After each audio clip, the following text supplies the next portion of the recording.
राजा और मूर्ख बंदर की कहानी। बहुत समय पहले की बात है।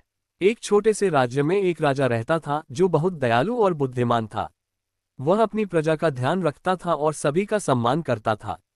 उसके महल में अनेक सेवक और नौकर थे, लेकिन राजा की खास दोस्ती एक बंदर के साथ थी।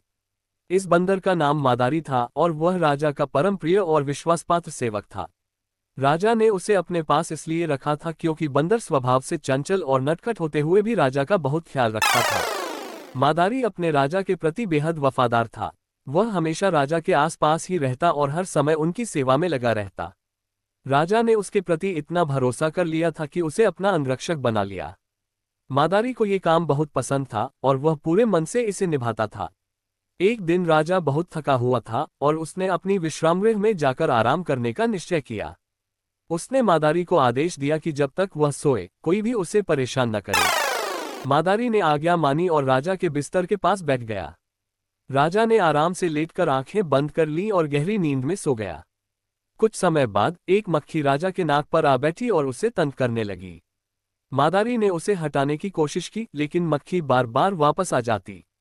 मादारी को ये देखकर गुस्सा आ गया और उसने सोचा कि इसे खत्म करने का कोई पक्का उपाय करना चाहिए ताकि ये दोबारा राजा को परेशान न करे। मादारी ने इधर उधर देखा और पास में रखी एक तलवार उठा ली। जैसे ही मक्खी राजा की नाक पर बैठी, मादारी ने आव देखा न ताव उसे मारने के लिए तलवार चला दी। दुर्भाग्य से मक्खी तो उड़ गई, लेकिन राजा को गहरी चोट लग गई। खून बहने लगा और राजा की नींद खुल गई। राजा ने जब ये देखा तो उसे बहुत गुस्सा आया और दुख भी हुआ कि उसकी जान के लिए खतरा बन गया था। राजा ने मादारी को समझाया कि सोच समझकर काम करना बहुत जरूरी है। उसने ये भी सिखाया कि कभी कभी अति वफादारी बिना समझदारी के नुकसानदायक हो सकती है। इस घटना से राजा को ये भी एहसास हुआ कि मूर्ख दोस्तों के बजाय समझदार शत्रु भी बेहतर होते हैं।